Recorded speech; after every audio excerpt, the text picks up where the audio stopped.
ഇന്ന് നമ്മുടെ ടെറസിൽ മുന്തിരിയുടെ ഒരു ചെറിയ വിളവെടുപ്പാണ്. ഞാൻ ഇന്ന് സ്കൂളിലോട്ട് പോകാനായിട്ട് ജോലിക്ക് പോകാനായിട്ട് തയ്യാറായി നിൽക്കുമ്പോഴാണ് നമ്മുടെ മുന്തിരിയൊക്കെ ഇങ്ങനെ ഇതുപോലെ പഴുത്ത് പാകമായിട്ടുണ്ടെന്ന് ചേട്ടൻ പറഞ്ഞത്. അപ്പോൾ നമുക്കിതൊന്ന് വിളവെടുത്തേക്കാമെന്ന് കരുതി പെട്ടെന്ന് ടെറസിലേക്ക് വന്നതാണ്.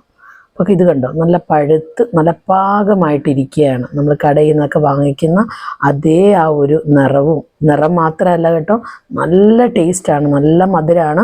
ആദ്യമൊക്കെ ചെറിയ പുളിപ്പായിരുന്നെങ്കിലും ഇപ്പം നല്ല മധുരിപ്പായിരിക്കുകയാണ്. അപ്പോൾ കണ്ടോ, ഇതുപോലെ ഒരു കുഞ്ഞു കുലയാണെങ്കിലും നമ്മുടെ വീട്ടുമുറ്റത്ത് നമുക്ക് ടെറസിലൊക്കെ ഇതുപോലെ കിട്ടുമ്പോൾ ഒരു സന്തോഷം വളരെ വലുതാണ്. അപ്പോൾ നമുക്കൊന്ന് ടേസ്റ്റ് ചെയ്ത് നോക്കാം. അപ്പോൾ അത് നോക്കിയപ്പോഴേക്കും നല്ല സൂപ്പറാണ്. അതായത് നല്ല മധുരമാണ്, ചെറിയൊരു പുളിപ്പ് പോലുമില്ല.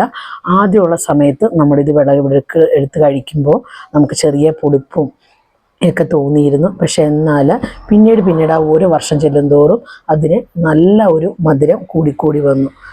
ഇതുപോലെ തന്നെ നമുക്കൊരു 10-20 കുലയോളം നമുക്ക് ചെറുതാണെങ്കിലും ഉണ്ടായിട്ടുണ്ട്. അപ്പോൾ ഇന്ന് നമ്മളതെല്ലാം ഒന്ന് വിളവെടുക്കുകയാണ്. പക്ഷികളുടെ ആ ഒരു ശല്യം കൊണ്ടാണ് നമ്മളിതൊന്ന് വിളവെടുക്കാമെന്ന് കരുതിയത്.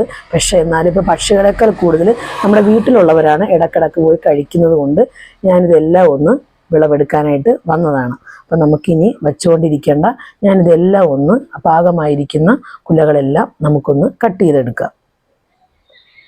കണ്ടോ, അങ്ങനെ നമുക്കിന്ന് നമ്മുടെ മുറ്റത്ത് നിന്ന് തന്നെ നമുക്കൊരു സന്തോഷമുള്ള വിളവെടുപ്പ് നടത്താം.